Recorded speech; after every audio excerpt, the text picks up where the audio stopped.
outro to your intro. You said, and we're going to ask, which doesn't say what you're asking. So you took at least 20 seconds of your 40 on an extemporaneous speech about what you were going to say.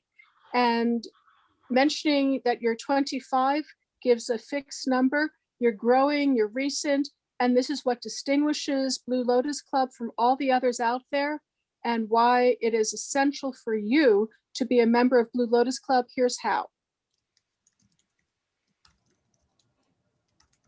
Okay, one more piece of feedback, anybody? Why blue? The what? Why blue? Why blue? Well, I could have chosen a lot of different colors for Lotus, but the blue Lotus is a symbol for knowledge and wisdom and the pursuit thereof. And I thought it was a fitting description of what we're trying to do for the people that join the club. Cool, I like it. Okay, well, if you have questions or other comments for Garrett, feel free to reach out to him. Garrett, thanks for jumping in. It's hard being told that you only have 1 minute to do it and then to get everything in it. So usually it's like you got to be quick and do your elevator pitch, but you're not quite as time constrained. I know, it is hard. One kind of tip for everybody that I think might be kind of interesting is go back and watch the Simon Sinek, It Starts With Why, and get your why, your how, and your what. And I think that will like really transform, you know, coming into like, why are you doing this? How are you doing that makes it different? And what exactly are you doing? Cool, that's awesome. Thanks for being the impromptu guinea pig, Garrett. I appreciate that. And good feedback, everybody. Thanks. Okay. Nancy, I'm going to turn the mic over to you. I've started recording because my alarm went off and reminded me that I needed to. So I will let you give your background and then just jump in. The idea is 10 or 12 minutes of you sharing your knowledge with us, and then maybe having us. Okay, well, I'm using a deck, so I'll get into a little bit of introduction in the deck.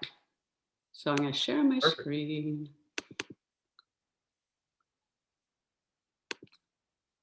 Everybody see that? Okay. So for those of you that don't know me, my name is Nancy Mayer. I'm originally from Toronto, Canada. I moved to Utah, married my high school ski buddy, and I just love the environment here. I say I have a bit of an unconventional experience, and I also provide unconventional experiences for my clients. And I've been in music, I've been in events, I've had gold and platinum records, and then I was in manufacturing, and then got in software development and just consulting. But I just love building businesses and building high performing teams. I do consider myself a bit of a rebel, and this is my explanation of what a rebel is. And I think most entrepreneurs who are building a business are a rebel. But the true rebels know who they are and don't compromise their individuality or personal opinion for anyone. They're straightforward, honest, and they sure as heck tell it like it is. So right now, as you know, the world's changing super fast. So you really have to, one, take a stand and be agile, or be able to work very quickly in these quick changing times. So here are the three ideas that I stand for. Number one is play. And I think play is actually essential for business, because when you play, you become more creative, which leads to innovation. The other thing is kids, when they play, they learn how to problem solve, and every business is about problem solving. And the last thing, especially post-COVID and everything, play, that's how kids learn to become socialized. And we are human beings, and I think we need to be socialized. And when you can get people to play well together, happy people are more productive. So there's a lot in play. The second thing I stand for is ask. So first of all, learn how to ask really good questions. And sometimes I talk more than I listen, but ask really good questions. The other important thing is to ask for advice. And, you know, going back to advisory boards, that's super important, to be open, vulnerable, ask for advice. and ask your customers what's important to them. I think that's, you know, everyone says they're very customer centric, but they're not really asking. So the last one is lean. And I like to go with Sheryl Sandberg, lean in, sometimes, you know, more so women, but we tend to be our own obstacles. Let's get out of our way and lean in. Also the lean approach, you know, about get your assumptions, validate your assumptions, and make sure that you've got the right thing or you're solving the right problem before you even start problem solving. So that kind of lean. And then of course,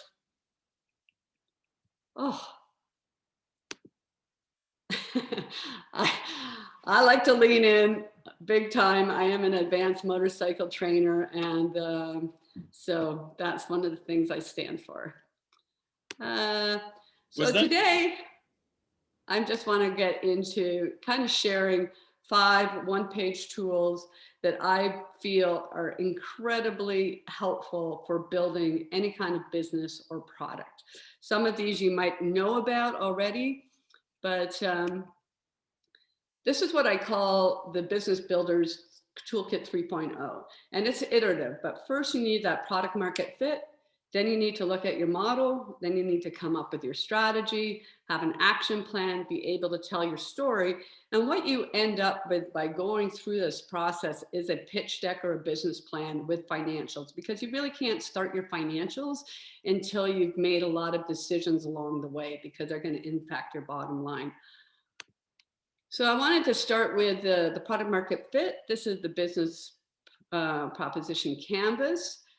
It is part of the business model canvas. I've had the honor of actually working very closely with Alexander Osterwalder and his team, and I helped launch this second book because they were based in Toronto. So if you haven't seen it, there's 2 parts of this. There's 2 parts right here. So you have the customer and you have the products and services. And the most important thing is to start looking at the customer completely separate from your solution to make sure that you're solving the right problem. In this, you'll see gains, pains, but what I like is jobs, the jobs to be done. And if you haven't seen it, one video that I highly recommend is The Job of a Milkshake by Clay Christensen. And he really talks about, it's very interesting, but just to summarize, like they wanted to know more for a fast food company, how to sell more milkshakes. So they did all the normal, you know, chunkier, creamier, sweeter, this, that, and it didn't impact the sales at all. So they asked a different question. What's the job that this milkshake does? And they found out that everybody was coming early in the morning and they had a long commute. And he goes into it, but it's really the job that this milkshake was doing, and the competition were like donuts and bagels and other things. So it's just a little bit of a different mind shift. And for those of you that work more in an agile environment, you're seeing sometimes a shift away from a user story to a job story. Because example, you know, posting a photo on Google, it doesn't matter if you're 7 years old or 70 years old, it's the job that you need to get done. Now, how you go further into using this is you get your stickies and just start answering all these questions. So what jobs really matter to the customer? And a lot of times I will do this with the customers and get them, and then we get the stickies, get them to help prioritize it. And once you've done that, then you can pivot and take a look at your product offering to make sure that it fits. Now, with a lot of the canvases, what happens is people kind of do the first kind of very early review of it, but there's actually so much more that you can get into. So there is this whole testing circle. So you want to validate the assumptions. So there's actually test cards where you can set up your different criteria, and like A/B testing or anything like that, you want to make sure you're testing one thing at a time. And then from there, you can actually put it into a learning card. And then of course you can get outside the building for interviewing. So here's some tips. just be open. And again, this goes back to asking good questions. There is one other step that, hopefully I'm going to be able to share with you on another one. And that's just really around customer advisory boards and how to use innovation games to get that early market research. And why I love innovation games is it's very high confidence, low cost. So if you just get outside the building and you might have low cost, but you have low confidence in what you get back. And if you build out a full MVP, you have very high confidence, but you also have a very high cost. So this innovation games is a really cool place to get that early stage market research. So that's kind of, and what you're going to want to do is do this for every single customer segment that you have. Really dig deep and find out what their pains, their gains, the job to be done. The interesting thing is once you actually get their words, this can become really helpful in your marketing as well, because you can just take their words, turn it into a question, and all of a sudden I go, oh, you're in my head. How did you do that? But the thing is, you're just using their own words. So that's a little kind of marketing trick there.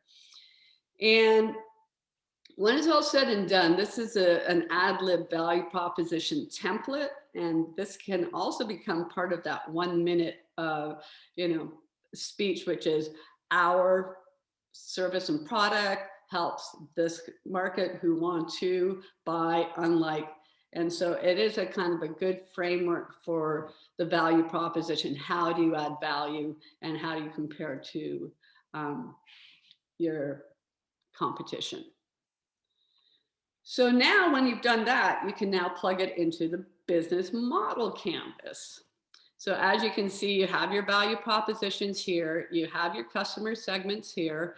And what I like to share with people is this concept of thinking about your value proposition as a play. So everything on the right-hand side of the canvas is what you need to do to put bums in seats, or basically how you do generate revenue. And everything on the left-hand side of the canvas is everything that has to happen backstage to put that play on. So again, if you haven't seen it, it answers the 9 key questions you need for any business or any product. Mapped out on one page, it becomes a great storytelling tool where you can, reference how it all works. How do you make money?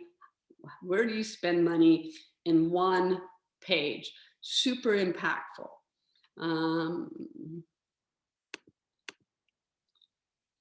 My next kind of fun one-page solution, because I love the business model canvas from a higher perspective, but it's a great strategy tool, but it doesn't get into strategy enough. So this is the work of a gentleman from the UK, Derry, and this is his one page. It's BGI, which is business growth indicators. But here, as you can see, you actually have your vision and your purpose and your values, which are all very important in creating the foundation for the kind of business that you want to build. Then you have your unique selling proposition, your market space, and your company promise. And then here you can get into long-term, mid-term, and short-term KPIs or metrics. And here are the kind of the key areas, which is your financial, let me go here. So basically your marketing, your sales, your operations, your finance, your people, because what you measure matters. And, we also learned that last week as well, and really important. So again, you can map this out and revisit it on a monthly basis, but it's a really good, comprehensive, way to work with your team on where you're going and how you're going to get there. My next one-page tool is just a one-page business plan. It's been around for a while. It's a slightly different approach where you look at what are you building? Why does this exist? what will you measure, how will you make this business successful, and what's the work to be done. And from here, you can actually get into a much more detailed action plan. And then there's several different ways that you can actually execute your action plan. I am a big fan of like the Agile task board, where you pull in like the most important stories, break them into tasks, and allow people to self-motivate, pick the things, and have discussions. Because a lot of the tools and the facilitation that I do is really just about having conversations. Even if you're doing something with Lego Serious Play or whatever, it's not about what you build, it's the stories that you tell. So another time I can share some of those fun things. And then the last, this is not really a one page, but this concept of getting key ideas down on one page. And it comes from Nancy Duarte. It's called slidedocs. She was kind of like the person that helped Steve Jobs with his presentation. She's kind of like the Silicon Valley presentation queen. And the idea here is that you have these narrative pictures that you use in a presentation with not a lot of words. And you have documents with a lot of words. And how do you put them together so that it becomes very easy? This can be great for your pitch deck leave behind, because you don't want too much information in your pitch deck. You want to be able to tell the story. But when you leave behind all those key details that you talked about, this is how you kind of capture them. So to go back to, play, ask, lean, be a rebel,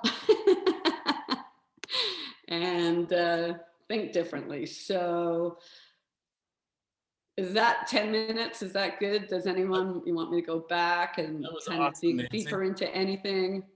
No, that was fantastic. Thank you. I was taking notes, and I have a couple of pages of notes here. I would suggest if anybody has questions about what Nancy presented, throw it in the chat. I put a couple of my questions in, and I'm looking through there just to make sure or see if there are others. Nancy, you presented the pages in kind of a flow in the circle. Do you see any value starting elsewhere besides the first thing you showed out, or is that part of the whole train? I think it's really, you have to start with your product market fit. Like, and as, a lot of people, especially like, what's the problem? What's the solution? Making sure who are you serving, and making sure that you're actually solving the right problem first. And then once you've validated the gains and pains and the job to be done by your customer, that's where you pivot your product and services so that you do have a fit. Because too often I see people kind of starting with their product and services and putting a round in a square thing and saying, this is going to fit, without actually doing that. So I'll start there, because that's the first most important thing in building any kind of product or business. Is it useful? Is it needed? And then you can work on the model.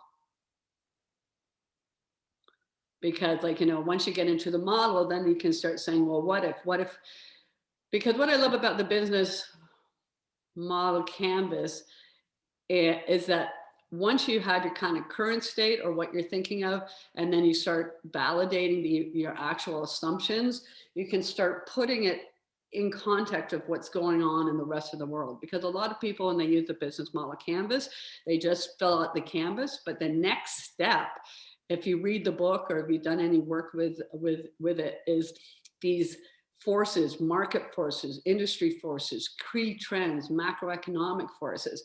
And once you put your model in context of what's going on, that's when you can start prototyping. Well, what if we did this? What if we did a recurring revenue model? What if we did? So, Alexander and his team used his own work to come up with the web-based platform that they did. Because they said, we serve entrepreneurs, but it would be like $140 one-time cost. And they said, well, what about the consultants? Well, what if we did a recurring revenue model and looked at the consultants, and it was less than $1 lunch a month for them to have access to this tool to share with their customers. That answer that? Definitely. Okay. Slide docs. So I see, can you just write it and what it does in 30? Basically, it's just a way to storytell. It's just a way to build your slides. It's just a way to take something very narrative and something that's word heavy and put it together. If you could just go to Slide Docs, download it, and it goes all through it. It's all about the storytelling and how things, can look kind of cluttered and ugly before, and how much easier it is to retain it. And what I love about this whole idea of Slide Docs is that when you're building your business plan or your pitch deck, it's like put each kind of key idea, like your customer segment and whatever you found in that customer segment, and then start having a whole archive of slides. And depending on who you're talking to, you just shuffle the deck. And what that's going to mean is you're going to like work smarter, not harder. So instead of going in and always having to edit different documents to give to different people, you just pull the relevant slides. And even if you're like doing a fundraise and you're working with an investor and they ask a question, you go, yeah, boom, I got that for you. So just kind of, I think it's a fun way of organizing your business, your ideas, the research that you've done, and pulling and then shuffle the deck.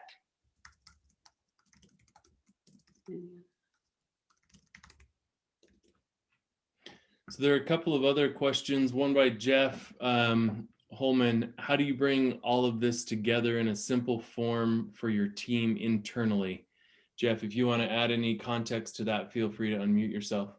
Yeah, sure. Just briefly, I've done a lot of these things, and you can deep dive. I mean, they're one pagers, but they're really deep dives into your business. And so, how do you bring all of that back? The weeks maybe that you've put into this type of exercise, and give it to your team and say, okay, this is the direction we're going. What's the simplest way you've found to do that? Because I don't think they can digest these 5 pagers very quickly, right? Yeah. So I would say, you kind of build it out and visualize it like as a big storyboard, like where are we going? Because you can take this and make it into your strat plan. So where are we now? Where are we going? How are we going to get there?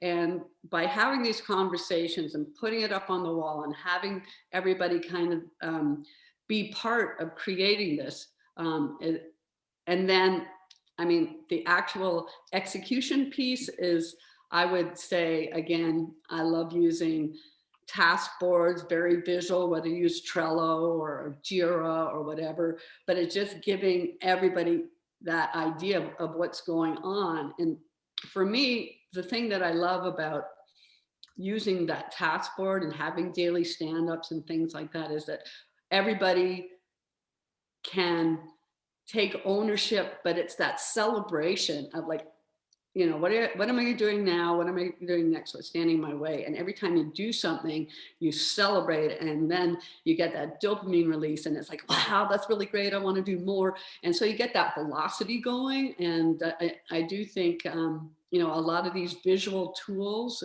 whether it's on one page, there's another one-page solution from Scaling Up 2.0, where you can actually get more into the actual action steps, but the action steps are embedded in there, but I say pull out your action steps, visualize it, and have a more interactive way of getting things done. Thanks. But, so when you talk about team, I love some of the Daniel Pink work and drive, what motivates people. So it's purpose, mastery, and autonomy. So if you can get that purpose up in front and center, just that alone is huge. Having everybody buy into, where are we going and why, and all those good things that come out of that.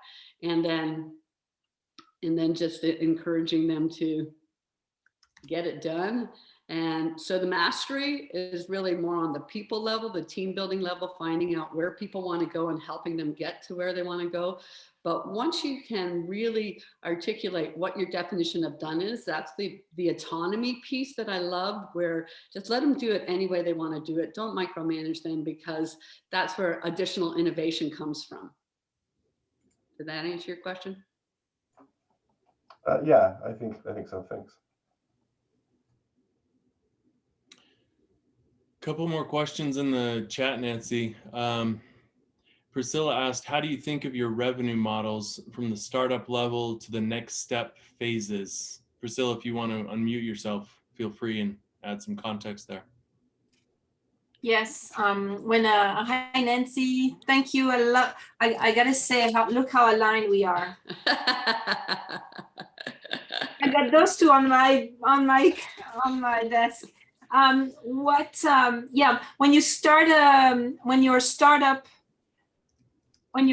you have a certain, you think of a certain revenue model, or you're actually dreaming of your next revenue model, but you have to actually take it back and say, I need to start somewhere so that I'm so I'm thinking of an app specifically, so that I have to take it down to start somewhere, to bringing these customers to a certain point where now I can move on to my next type of revenue. So I just wondered if you had any thing to share about that. Yeah, I would say, again, it's the process of asking all those questions, because until you've asked some of those questions and figured out what you're building, why you're building it, you can't actually get into revenues, because, you know, if you choose one marketing go-to-market strategy, it's going to totally impact your revenues. But it's like, I like using the business model canvas and then prototyping. Well, what if we did this, or what if we changed this partnership, or what if we changed our activities? Because that's all going to impact the revenue. So if you went back to the bottom of the business model canvas, that's where you can have some fun playing around with some of the ideas and see how it will impact. Because, you know, you take basically your product and service and your total addressable market, or, you know, how much of that total addressable market you think you're going to get in whatever period of time, that's going to give you one revenue stream. And then you can say, well, what if we did, like, again, a recurring revenue model and did a subscription model, and then you can calculate that. And so you can, like, that's why I love about it, because it allows you to, you know, dream, what if, prototype, for very inexpensive, instead of like falling in love with your first idea, going way too far down that road, spending money on things that aren't important to your customer. So does that answer? Totally, yeah. Thank you. Cool. I looked up in the chat there. I seen two more questions, one from Joel and one from Hallie. Joel, I skipped yours, sorry, but you just asked if there were any tools, online tools that you would suggest, Nancy, like leanstack.com or the Big Idea Canvas? I mean, I think they're all great. LeanStack and the Lean Canvas is a slightly different model for startups as opposed to the business model canvas. And, you know, the business model canvas, you can find some online, but I'm one of those consultants that bought into the Strategizer platform. It's, you know, a couple $100 a year, but I can go in there and actually plug in all my numbers, put in all my assumptions, do all my testing. I can do culture maps. There's quite a lot of tools inside Strategizer that is online. And then I can take it, and once I played around with it, I can export it as a PowerPoint and then just clean it up and use that as a key storytelling tool. Excellent. Thank you, Nancy. I hadn't heard of Strategizer yet. Used it there too, but not Strategizer. Yeah, and it's I mean, it's Alexander Osterwalder's web app for everything to do with the business model canvas. Wasn't he Nella and Skellet? Strategizer, It's like YZER, strategy with the YZER. I almost said Z. Yeah, I'm sorry, Nancy. My comment was he also involved in Nellet and Skellet, the book and the methodology? No. No, different He guys. does the business model generation, value proposition design. There's a new one that with some of his partners that are doing cool stuff, but no, he's not the nail and scale guy. Awesome. Enough of my time. Thank you. Thanks, Joel. I think maybe last question based on our time today. Hallie said, how does working with a business coach help repurpose, develop, or extend one's own efforts? Hallie, if you want to unmute yourself, feel free as well. Thanks. Nancy, it's just, obviously you're an expert coach. And so the question is, what are reasonable cost outlays for people at different strategic points, startup, repurposing, redeveloping in other ways, to help determine how to select the right coach, as well as how to price point for the right outcomes that one needs? Okay. I don't know if I really, I mean, I do coach, but sometimes I feel like I'm more of a facilitator, because what I want to do is I want to create the conversation so that the business owners themselves get those aha moments. So again, it's back to asking questions and facilitating conversations and then getting it up on the wall so they can see it and then move around and like I say, it's kind of like visual thinking. Get it out of your head onto the wall, map it out so that you have a shared language. And then that design thinking, prototype, don't fall in love with your first idea, talk to your customers. So a lot of that, I make everybody do that work because it's not about me. And then for me, it's just, and the gamification piece, like how can you make it fun? How do you make it interactive? How do you make it more social? So I think, it really depends on what kind of business you have, where you're at. Are like you are a startup, are you just starting out, or do you already have a business and you want to take it to the next level? So, I mean, I know I didn't answer the question, but if you want to talk offline or give me a little more guidance on how I can support you, I don't know if but I think everything's individual, and there's some great incubators and other places where people like myself all mentor together. And but the one thing I will say is, if you're going to be building an advisory board, do it within your 6 degrees of separation. Go with people who know you, love you, want to support you, have maybe given you advice, but you've never given them a vehicle for them to help you. So I have a very, like I said, 5-step, I have a lot of five-step programs. Anyway, does that answer? Nancy, I'm glad they're 5-step programs or 12th step. I mean, I'm good with either one. Exactly. So, but again, like with the like, I had the 5 there, but if you're actually implementing and you have your project team, it's like rev it up, tune the team, map it out, arrive alive. Hit the road, arrive alive. And so I do have a lot of motorcycle analogies for, do you want to, be quick and agile, or do you want to be big and clunky? So you can build anything the way you want it. And I think that's the beauty of it. It's like, what do you want to build? And then I can help you build it, but it's got to come from the entrepreneur. That's awesome. I appreciate it, Nancy. I think timing wise, we're past our typical time, but this has been fantastic. And I love the Q&A. As I mentioned in my emails and post, I'm hoping that we'll be able to get you back presenting maybe some of these 5-step programs to us in the next few weeks or month. Sure. And really appreciate your time. If people have questions for you, what's the best way for them to reach out to you? Probably find me on LinkedIn, and then that even more people. So next, or I just say, yeah, LinkedIn. Perfect. Okay, everybody, you know where to find her. Nancy, thanks so much. Really appreciate it and look forward to seeing everybody next week.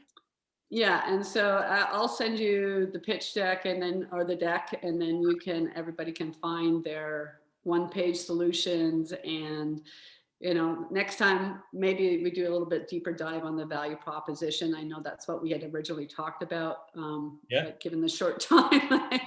Yeah, no, this is perfect. Definitely. Okay, I'll look forward excellent. to the PowerPoint and share it on the midday connect.com as well as this recording. So thank you.